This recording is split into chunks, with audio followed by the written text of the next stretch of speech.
I sent the message right after takeoff. Group chat. No dramatic punctuation, no desperate emojis, just, flight lands at 3 p.m. Can someone pick me up? I just buried my husband.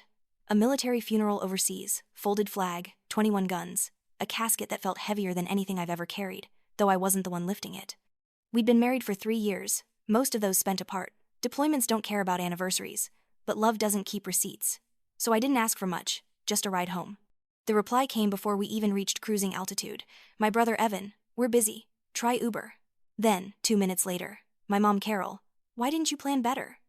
No, how was the funeral? No, we're so sorry. No, we're proud of him. Just that cold, fast, clean dismissal. I sat by the window, the plane lifting above the clouds, and stared into the kind of silence that doesn't come from grief. It comes from realization. You think family holds you, but sometimes they hold the knife. So I typed one sentence back. No worries. That was it. No fight, no guilt trip, just silence. When we landed, I didn't cry, didn't beg. I pulled my coat tight, walked past the baggage carousel, past the other passengers hugging their people, and stepped toward a black SUV already waiting by the curb. Because here's the thing, while they were busy, while they were judging, they didn't know who else had flown back with me or what I'd brought with me from the base, or who was waiting behind the headlines. That night, I didn't send a follow-up message, didn't post a single word, but when the 9 o'clock news started, when their phones lit up with live coverage, I know they saw it. I know they dropped their forks. I know my mother's wine glass hit the tile. And I know one thing for sure. They'll never forget what I did next. The clip ran less than 60 seconds. But that's all it took. Evening news, middle of the broadcast, right after the weather, right before sports. The anchor spoke with that trained calm, the kind that delivers tragedies and triumphs in the same breath. Today, a widow returned home from her husband's overseas military burial alone, but not unnoticed. Then came the footage. Black SUV, airport curb, me stepping out, still in black, flag folded, triangle held against my chest. And behind me, 3 uniformed Marines, 2 women, 1 man, all in full dress. They didn't just escort me. They stood behind me, shoulders squared, backs straight like shields. The camera zoomed in just enough to capture the moment I turned and handed something to one of them. A small box, white ribboned, in an unexpected twist. The reporter continued, the widow was met not by family, but by her husband's former unit, who arranged a military-led tribute and personal escort. She declined interviews, but left behind one handwritten note for the press, and then the screen filled with it.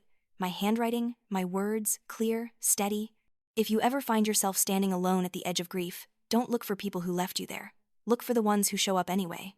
R.M. They didn't say my full name, but they didn't have to. Everyone in that group chat knew exactly what they were watching. The camera panned out. Final shot. Me walking away between 2 Marines, head high, back straight, into the black SUV. No tears, no interview, no begging for sympathy. Just truth, dignified, broadcast on every major channel. And in living rooms across the city, in my mother's kitchen, in my brother's condo, phones were dropped, forks clattered. Silence filled the spaces they thought were safe. They had sent a message. And now, so had I. The group chat was silent for the next 24 hours. No reactions, no apologies, not even, I just saw the news. But silence tells its own story, and theirs was starting to unravel. My sister-in-law Jessica messaged privately, Was that you on Channel 5? I didn't answer. She didn't ask again, but word was spreading. That image of me flanked by Marines, wrapped in grief, but standing like a statue was everywhere. And behind the scenes, the people who left me stranded were scrambling to rewrite history. My mom tried first. She posted an old photo. Me and Evan, maybe 7 or 8 years old, holding hands at a 4th of July parade. Captioned, family above all, always. I didn't like it. Didn't comment. Didn't need to, because the top reply was from someone else. You didn't even pick her up from the airport. It got shared and then shared again. Not by me, by people who still believe loyalty is a two-way street. Then came my brother's turn. He sent a text. 1 line. Didn't realize it was that serious. You should have said something. I read it twice, laughed once, as if grief needs to RSVP. As if burying my husband in a country they can't even pronounce was something I should have packaged better. I typed 1 reply, deleted it, typed another, deleted that too. And finally, I just sent, you made your choice. So did I. No anger, no punctuation, just a mirror. And the best part, I didn't have to say anything else because the media had already requested a follow-up segment, and this time, they wanted me to speak, not just walk, not just mourn. They wanted the story, and I had every intention of telling it. I didn't plan on speaking. I didn't want to. but silence protects the wrong people sometimes. So when the news station called again, asked if I'd be willing to share a widow's voice, I said yes. Not for sympathy, not for views, for truth. The interview was taped in a quiet studio. No flashy lights, just a camera, a mic, and the anchor across from me with soft eyes and a steady tone. He asked the first question carefully. What happened when you landed? I took a breath, then said the line I'd been holding in my chest for days. I buried my husband with honor and came home to silence. The room held still. Even the cameraman stopped shifting. I told them what happened, how I sent one simple message, how I received 2 colder replies than the wind outside that airport terminal. How I didn't get picked up, but I did get surrounded by people in uniform, people who knew what it meant to show up. I didn't name names, didn't drag them publicly. But I did say this: blood doesn't make someone family, presence does. The segment aired that night. Prime time. 6 minutes. One voice. No music, no montage. Just me. Steady, raw. The response was instant. Strangers reached out. Veterans, widows, people who said they too came home to empty driveways and quiet rooms. But the silence on the group chat, that was different. My mother left it, no explanation. My brother changed the name of it from family to group. And me, I archived it because once you've been abandoned in your worst moment, you stop begging for people to become who they should have already been. This story wasn't revenge. It was record, and now it lived beyond their control. It started small. A letter in my mailbox. No return address, just careful handwriting. Inside, I saw you on the news. My husband never made it back. You made me feel less alone. Then it spread. Local veteran groups shared the clip. A Gold Star Mothers page reposted the full segment. A military spouses network reached out, offered support, flowers, shoulders I didn't ask for, but suddenly needed. And then came the candlelight vigil, organized by strangers, attended by dozens, people I'd never met, people who knew the weight of folded flags. I stood in the back, hoodie up, eyes wide. They weren't mourning with me. They were standing for me, for every person who ever sat alone at an airport curb when they should have been met with open arms. Someone sang softly. A girl no older than 16, voice cracking on the line, "I'll carry you home." I almost lost it. Almost. Then I saw something that steadied me again. My brother on the edge of the crowd. Hands in his pockets, head low. He didn't speak, didn't walk over, but he saw it. All of it. The way strangers showed up when family didn't. The way a community carried what blood refused to touch. The next morning I got a text from him. No greeting. Just didn't think it'd get this big. I stared at the screen, thought about everything I wanted to say, then typed, "That's the thing about grief. It either builds walls or it builds bridges. You picked your side." No reply. That was fine. This story wasn't for him anymore. It was for the ones watching, the ones whispering, "Me too." The ones who needed to know that dignity can bloom where disappointment once stood. A few weeks passed. The flowers on my porch didn't stop. Neither did the letters. But something inside me shifted. I didn't want to just be a story people passed around. I wanted to build something. So I did. It started with a name, the Welcome Project, a nonprofit for military spouses returning home alone. Airport pickups, meal trains, care teams, not sympathy, support, the kind that shows up. Word spread fast.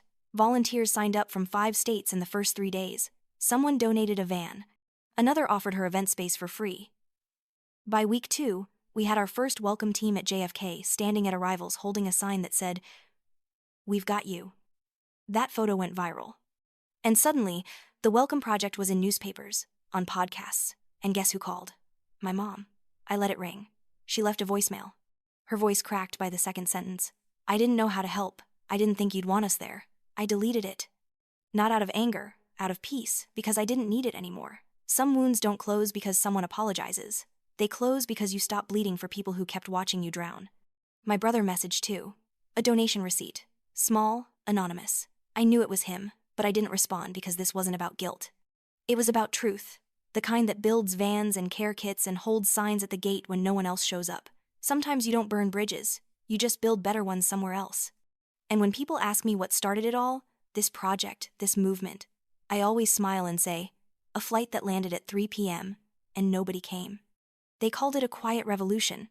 The article was front page, photo of me at a welcome event, arms around a young woman holding a folded flag against her chest, eyes red, smile fragile. Caption, "From grief to ground crew, how one widow changed coming home." The day it ran, I got a text from an unknown number, just a screenshot of the article. No message. I knew the number. It was my mother's. That evening, I was invited to speak at a local memorial for military families. Not a performance, not a speech, just a story. I stood at the podium, the air thick with candlelight and wind. Rows of faces looking up, some proud, some shattered, all listening. I told them what happened, but not with bitterness. I didn't name names, didn't point fingers. I said, I came home alone, but I didn't stay that way. I talked about Liam, my husband, his laugh, his letters, the way he once told me, don't let silence win. And I hadn't. When I stepped off the stage, someone touched my elbow. A woman in pearls, eyes wet. My daughter, she was on your first welcome pickup. You saved her. I shook her hand tight like that moment was all we needed. Behind her in the distance, I saw them. My mother, my brother, standing by a tree. They hadn't been invited. They hadn't announced themselves. They just watched and I let them. No wave, no smile, just the space between us filled with everything they never said. Because sometimes punishment isn't rage, it's silence. It's being replaced. It's watching strangers clap for the daughter you forgot to meet at the gate. I used to believe closure came with an apology, a text, a phone call, a moment where the people who hurt you finally say the words they should have said when it mattered. But it didn't come like that.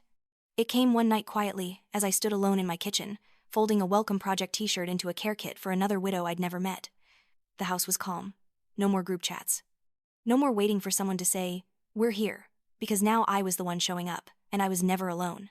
The doorbell rang, a volunteer dropping off supplies. A young couple, newlyweds, both former military. She hugged me like we'd known each other forever. And I realized we had, not in the way family does, in the way truth does, in the way people who survive the silence find each other. I never replied to my mom's last message. I never followed up with my brother's donation, and I never reopened that group chat because some people bury you in their silence and others lift you in theirs. And that's what I'll tell the next woman who asks how to survive the loneliness. I'll tell her what I learned sitting alone at that terminal. You don't rebuild by waiting for them. You rebuild by becoming what they weren't. And one day, when they're watching from the sidelines, when their phones light up with news you never sent directly, when strangers chant your name and they realize your story doesn't include theirs, they'll understand. Too late, but they'll understand. And you'll already be walking forward. Not alone, never again. 6 months later, I was standing in the White House Rose Garden. The invitation had come on official letterhead, thick paper, gold seal. The president wanted to honor military families, and somehow, my name had made it to the top of a very short list. I wore the same black dress I'd worn to Liam's funeral, but this time, it felt different.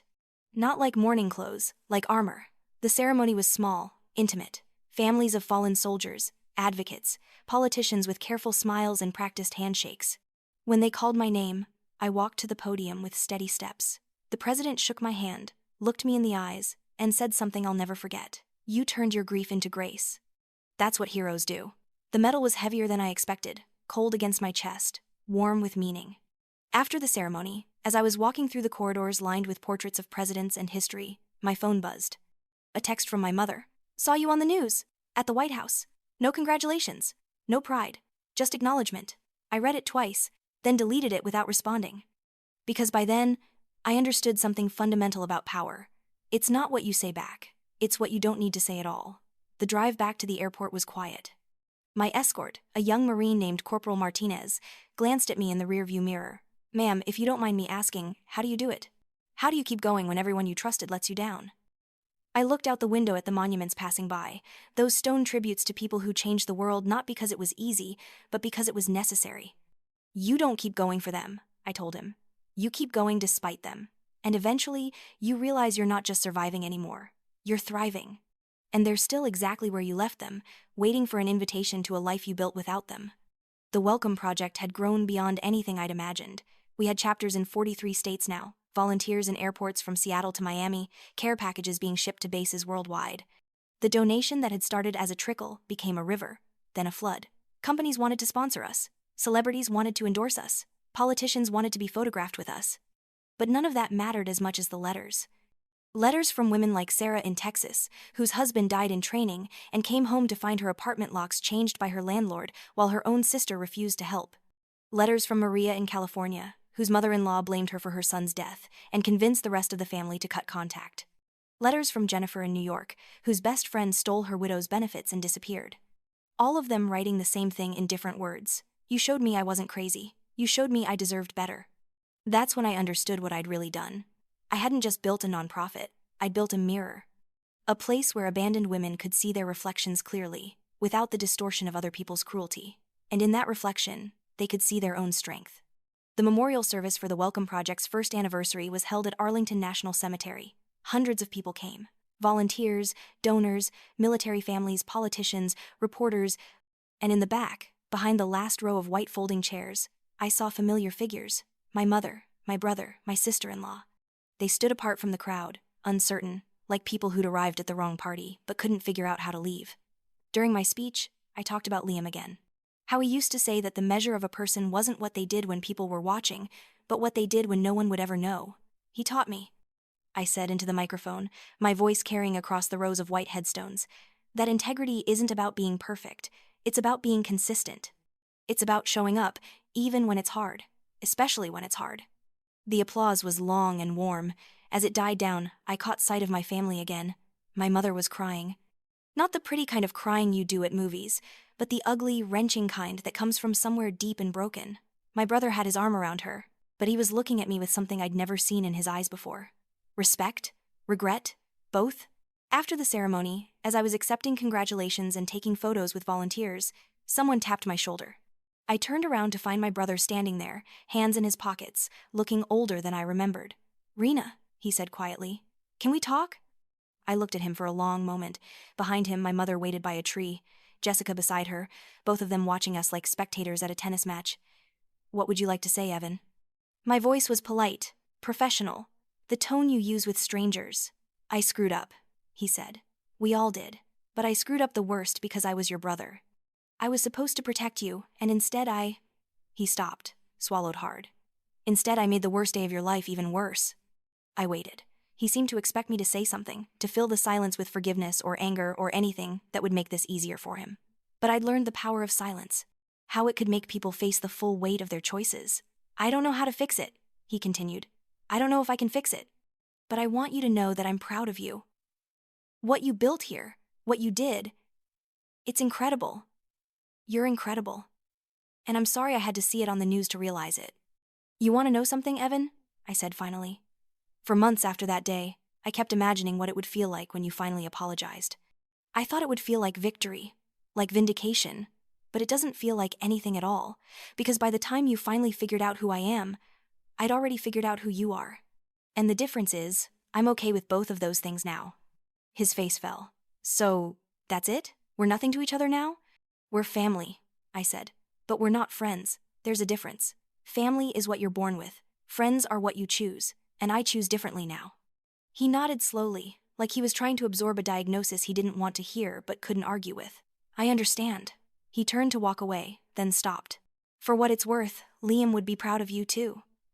"He already was," I replied. "That's the difference between him and you. He didn't need me to become successful to see my worth." That evening, I was back in my hotel room, packing for the flight home. My phone rang. Unknown number, but I answered it anyway. "Is this Rena Marlowe?" The voice was young, female, shaking slightly. "Yes, who's calling?" "My name is Amanda. I just landed at BWI. My fiancé died 3 weeks ago. And my family, her voice broke. "They said I was being dramatic, that I should get over it.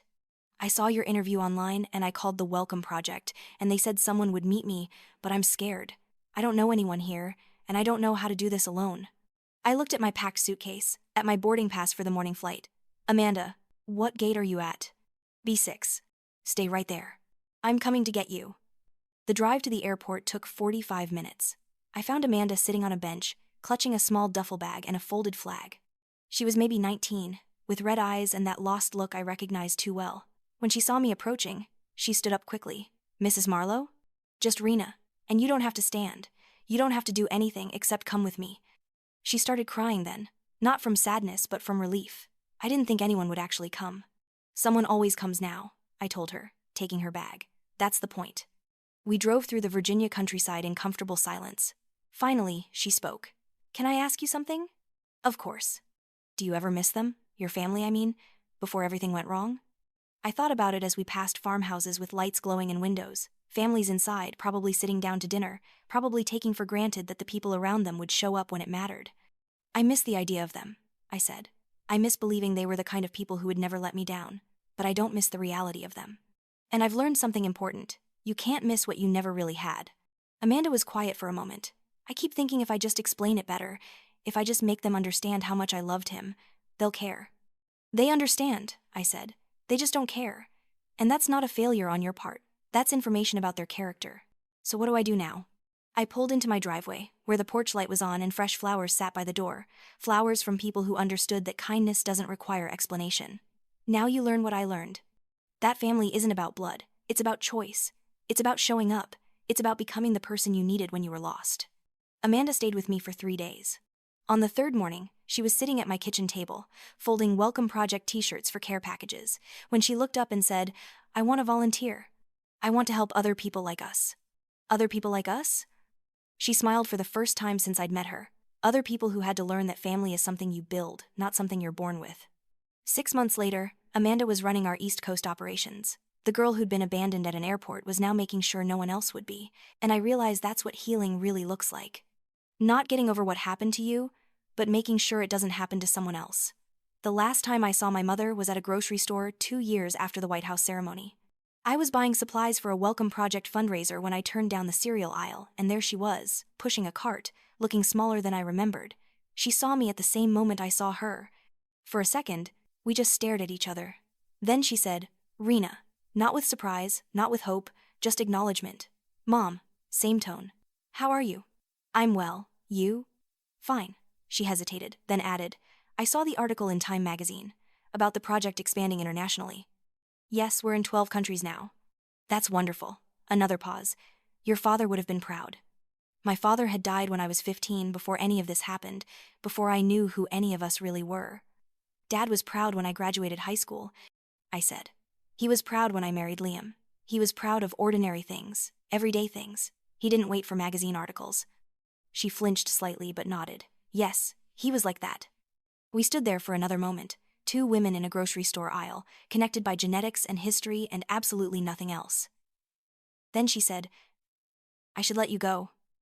You're probably busy." "I am," I agreed, "but not too busy. I'm never too busy for the people who matter." She understood what I meant, what I was really saying. And she nodded again, turned her cart around, and walked away. I watched her go, waiting to feel something. Sadness, anger, regret. But all I felt was completion. The circle was closed. The lesson was learned. That evening, I was at home when my phone buzzed with a news alert. Welcome Project founder named Humanitarian of the Year. The article included a quote from the president. "Rena Marlowe represents the best of American values, resilience, compassion, and the belief that our greatest tragedies can become our greatest triumphs." I read the article twice, then forwarded it to Amanda with a note. "This is what happens when you stop waiting for people to see your worth and start showing it to the world." Her response came immediately. "Already booking our next airport pickup. Mrs. Chen lands tomorrow at noon. No family, no friends, husband buried last week in Afghanistan. Sound familiar?" I smiled, typed back. "Very familiar. And she's not landing alone." Because that's what I'd learned in the years since that terrible afternoon when my plane touched down and nobody came. You don't heal from abandonment by demanding better from the people who abandoned you. You heal by becoming the person who shows up. You heal by building the family you should have had. You heal by making sure that when someone else's plane lands at 3 p.m. and their phone stays silent, yours doesn't. And sometimes, late at night, when I'm reading letters from women who found their strength in my story, I think about that day at the airport. I think about how much pain turned into how much purpose. I think about my mother and brother, probably wondering sometimes if they made the right choice, probably seeing my name in headlines and feeling something they can't quite identify. I hope they do wonder. I hope they do feel it, not because I want them to suffer, but because I want them to learn. I want them to become the kind of people who would never leave someone they love standing alone with a folded flag and a broken heart. But even if they don't learn, even if they never change, it doesn't matter. Because I stopped waiting for them to become better people. I became a better person instead. And in the end, that's the only revenge that actually heals you. The quiet kind. The kind that builds instead of burns. The kind that says, without saying anything at all, "I am better than what you did to me, and I will prove it every single day for the rest of my life." Not for them, not against them. For me, for Amanda, for Mrs. Chen, for every woman who ever needed someone to show up and found the strength to become that someone for herself.